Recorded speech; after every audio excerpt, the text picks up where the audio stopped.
Hello, so I am doing an update with the Easy Scissor, I guess the Easy Scissor DTF paper, whatever it's called.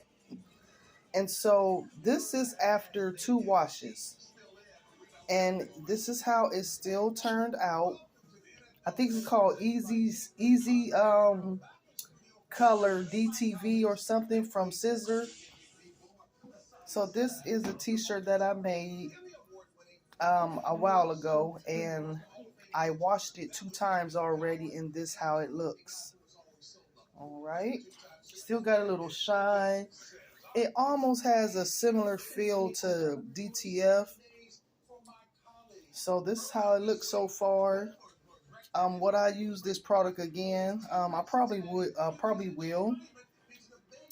But this is how it looks after 2 washes. So if you're someone that don't have a DTF printer, or you have a situation where you need something, quick, fast, in a hurry, try the Easy Scissor DTV.